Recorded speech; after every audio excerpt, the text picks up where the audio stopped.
Hello friends, जैसा कि हम लोग ऑलरेडी स्टार्ट कर चुके हैं टॉपर्स कॉपी एक्सप्लेनेशन। तो आज हम एक नए टॉपर की कॉपी लेकर आए हैं, प्रीतम कुमार सर का। इन्होंने बहुत अच्छा राइटिंग लिखा है, उनका राइटिंग एग्जाम्पल और मैनी अदर थिंग्स इन्होंने बहुत अच्छे से ऐड किया है। तो इसको हम देखते हैं। इन्होंने पहला क्वेश्चन क्या लिखा है। पहला क्वेश्चन का है, national infrastructure pipeline while pursuing infrastructure project will also make economic growth and more inclusive. Elaborate करना है इसको में। तो अब देखिए, इन्होंने national infrastructure pipeline was recently announced by the government. ये कॉपी है 2020 की। तो उसमें जब गवर्नमेंट 19 में लेकर आई थी, 1918-19 में, तो उस टाइम के रिसेंट था, तो इसलिए उन्होंने रिसेंटली वर्ड यूज किया था।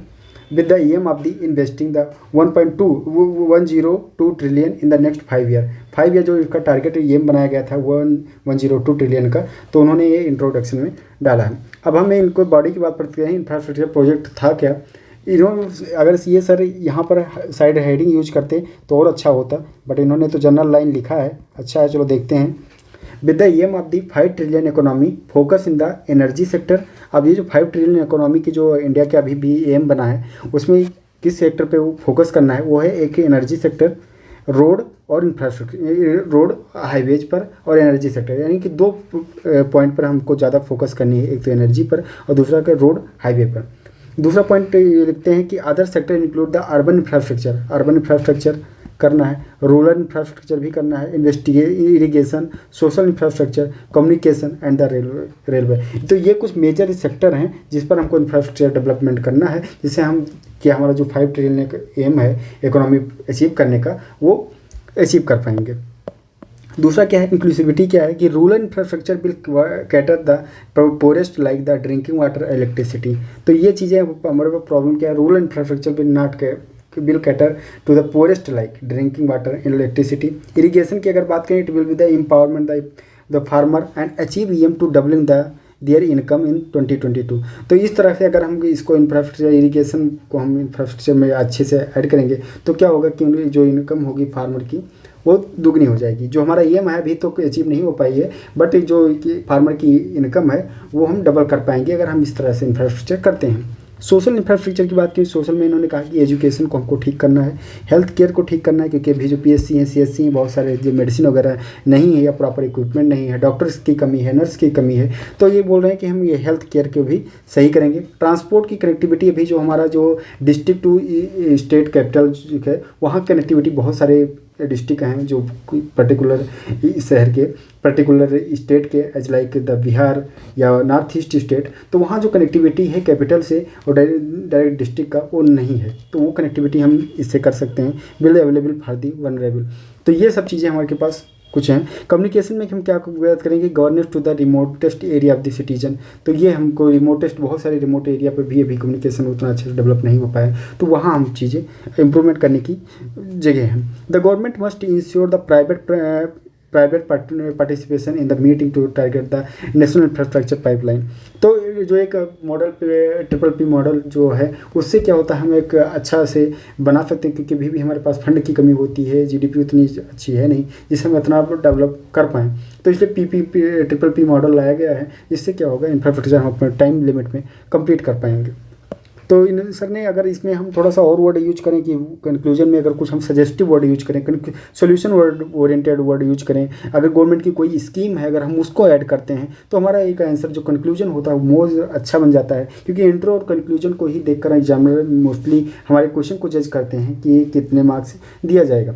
और बॉडी में कि मैक्सिमम हमको डायमेंशन को यूज करना चाहिए, जैसे इन्होंने प्रीतम सर ने केवल 4 डायमेंशन को यूज किया है, बट अगर आप मैक्सिमम डायमेंशन को हमको यूज करना चाहिए। तीसरा चीज़ हमको इसमें ये ऐड करना चाहिए कि हाँ, हम हर टॉपिक पर, अगर हम हर लाइन पे एक एग्जाम्पल सेट कर दें, अगर एग्जाम्पल यहाँ लिख दें, तो उसके क्या होता है, हमारा कॉपी क्या होता है, हमारा क्वेश्चन जो होता है सब्सटेंट ही हो जाता है। जो टॉपिक पर लाइन हम बोलना चाहते हैं वो सब्सटेंट हो जाता है, जिसकी वजह से हमको अच्छे मार्क्स मिलते हैं। सेकंड क्वेश्चन की अगर हम बात करें कि सेकंड क्वेश्चन क्या उन्होंने लिखा है, bring out the silent feature of GST compensation act 2017 में आया था। GST कंपनसेशन एक्ट जो आया था वो 2017 में आया था। तो पहले तो हमको फीचर लिखना है, साइलेंट फीचर लिखना है। पहला हमारा जो पार्ट है क्वेश्चन का वो ये है।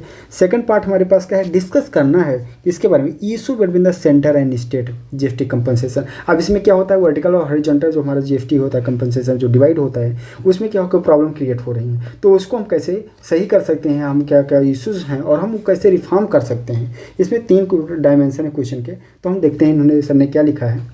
जीएसटी वॉज ब्रॉट इन 2017, ठीक है, ये तो क्वेश्चन में ही बोल दिया गया है कि 2017 में लाया गया था। एंड एम टू अम्ब्रेला तब कहते हैं जब कई सारे टैक्स को एक में कर दिया जाता है, जब कई सारी स्कीम को एक में कर दिया जाए, तो वहाँ हम वर्ड यूज करते हैं umbrella. With the indirect tax, ये तो जीएसटी क्या है, इनडायरेक्ट टैक्स है, ये तो भाई सबको पता है, like the VAT, service taxes subsumed under the it. तो जो वैट होता है और सर्विस टैक्सेस को भी जीएसटी के अंदर भी सबस्यूट कर दिया गया है। Fulfil by the one nation one taxes, और जो इन्होंने टारगेट एक सेट किया गया, जो एक स्लोगन दिया गया कि वन नेशन वन टैक्स के ऊपर हम बात करेंगे। अब silent feature of the GST compensation act 2017 की अगर बात की कि फीचर क्या है, अब यहाँ पर भी अगर सर यहाँ साइड हेडिंग यूज करते तो ये आंसर और अच्छा बन सकता था। अब इन्होंने क्या कहा है कि central government will the compensate any fall in the revenue with the 14% of the year on year growth of the city. अब इसमें क्या होगा कि 40% का ग्रोथ हो रहा है सेंट्रल गवर्नमेंट, ठीक है, अच्छी बात है।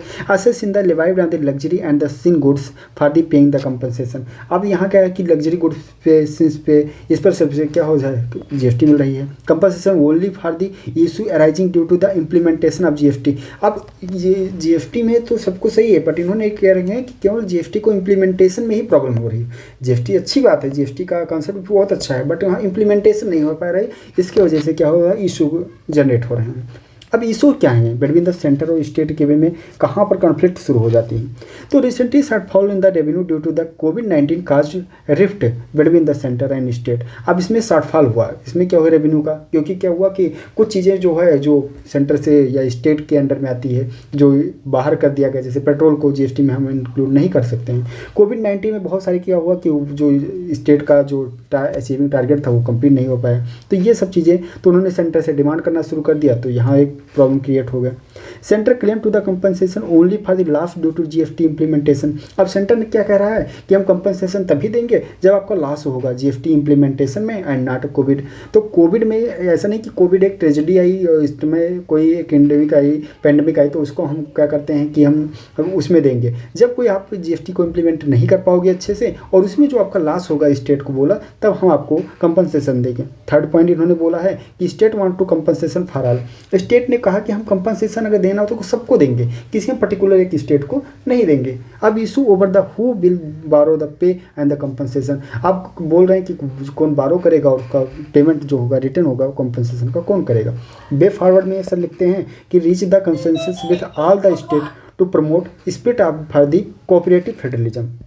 ठीक है, अब इन्होंने वे फॉरवर्ड में इन्होंने जो अपना सजेशन दिया है उसमें ये क्या है कि कोऑपरेटिव फेडरलिज्म को अगर हम फॉलो करें तो ये अच्छा हो जाएगा। दूसरा वर्ड इन्होंने क्या लिखा है, borrowing should be by the centre at the prevent any differential interest notes for the different state. तो borrowing should be not be centre so the prevent, अगर हम बाहर से नहीं बारो करते हैं तो इससे हमको क्या होता है, स्टेट बचाती है, प्रिवेंट करती है डिफरेंशियल इंटरेस्ट को, क्योंकि इंटरेस्ट रेट बहुत ज़्यादा हो जाता है। अगर हम बाहर बिना सेंटर के अथराइज्ड के बिना अगर हम कहीं से पैसे लेते हैं, किसी से बारो करते हैं, दूसरे स्टेट से ही बारो करते हैं, तो हाँ इंटरेस्ट रेट क्या होता है जो कहीं बहुत ज़्यादा वेरिएशन देखने को मिलता है। तो ये इन्होंने दो क्वेश्चन, दूसरे क्वेश्चन में ये जीएसटी कंपनसेशन के बारे में बात किया था। इन्होंने क्या किया है, हम मिस्टेक कर दिया है, कंक्लूजन को यहाँ नहीं लिखा है इन्होंने।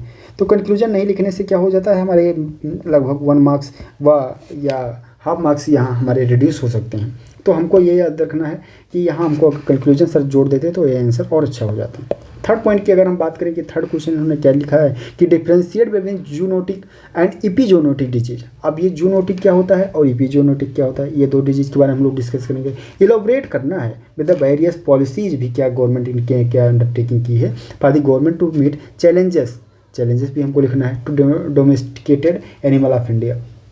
तो इंडियन जो है हम डोमेस्टिकेट है, जिसको हम पालतू बनाते हैं, जिसको हम घर में रख सकते हैं, ऐसे जो एनिमल होते हैं उनसे क्या जूनोटिक और एपिजूनोटिक जो डिजीजेस होती हैं उसको इलाबोरेट करना है, उसके बारे में क्या पॉलिसीज हैं उसके बारे में बताना है। तो 60% of emerging new disease faced by the world today are zoonotic in the nature according to WHO के अनुसार अगर ये बात कीजिए 60% जो डिजीज हो रही हैं वो टुडे जूनोटिक की वजह से हो रही हैं। अब इन्होंने क्या किया है कि इन्होंने यहाँ सब हेडिंग देना इन्होंने भूल गए। सेव हेडिंग अगर हम यहाँ ऐड कर सकते हैं तो ये आंसर और अट्रैक्टिव बन सकता है। यहाँ हमको ऐड करना चाहिए क्या, सब हेडिंग,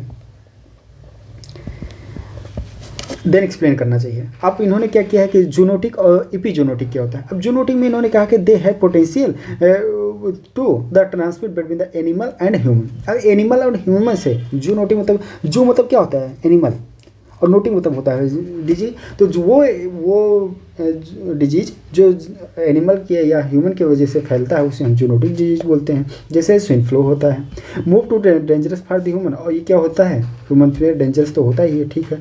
एपिजूनोटिक क्या होता है, दे एग्जिस्ट ओनली एनिमल, ये क्या होता है ह्यूमन में नहीं पाया जाता, केवल एनिमल में होता है। And do not enter the human body. अब देखिए इन्होंने लिखा है कि ह्यूमन बॉडी में इंटर नहीं होता है। जैसे होता है बर्ड फ्लू हो गया, इसमें से डेंजरस होते हैं फॉर दी ह्यूमन, और ये भी क्या डेंजरस तो हो देंगे ही क्योंकि एनिमल से जनरेट हो रहा है।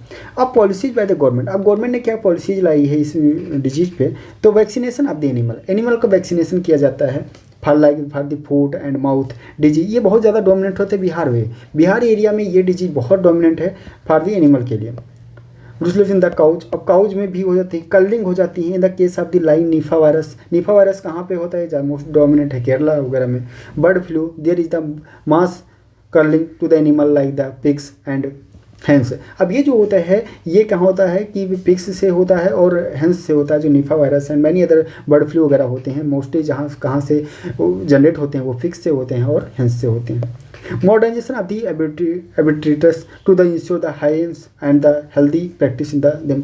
अब ये क्या होता है, मॉडर्नाइजेशन अब हो रहा है, बहुत सारी चीज़ें, बहुत सारी नई नई हाइजीनिक की वजह से भी ये प्रॉब्लम क्रिएट हो जाती हैं। Research and development to the ICAR। अब रिसर्च एंड डेवलपमेंट में जो अभी हमारे पास प्रॉब्लम है, गवर्नमेंट फंड है ICAR to the come with the new technology to fight the disease in the animal. अब बहुत सारे ऐसे डिजीज हैं जो जनरेट हो गए, हम उसको एंड भी कर सकते हैं, बट हमारे पास टेक्नोलॉजी की स्कार्सिटी है, इसकी वजह से क्या होता है कि हम प्रॉपर इंप्लीमेंट नहीं कर पाते हैं और डिजीज वो ज़्यादा स्प्रेड हो जाती है। कंक्लूजन में उन्होंने ये लिखा है कि we should the endeavour toward the sustainable development while respecting nature to ensure safety and zoonotic disease. तो इन्होंने और कुछ वर्ड इसमें हम सजेस्टिव वर्ड कि हमको क्या क्या, जैसे सपोज क्या है, हमको प्रिवेंट करना चाहिए, हमें प्रॉपर वैक्सीनेशन करना चाहिए, जो भी हमारे पास एनिमल हो उनको हम proper care rear and care करना चाहिए। तो ये सब कि अगर हम कीवर्ड डालते हैं या कुछ हम पॉलिसीज ऐसा डालते हैं जो कंक्लूजन में दिख जाए कि कोई पॉलिसीज, उससे क्या होता है मार्क्स हमारे अच्छे होने के चांसेस होते हैं। तो ये सब कुछ बातें रही हैं जो हम लोग ने 3 क्वेश्चन में देखा है। आगे चल के हम लोग और इस चीज़ को कंटिन्यू रखेंगे। अभी के लिए हम लोग इतना ही रखते हैं, आज के लिए बस, थैंक यू।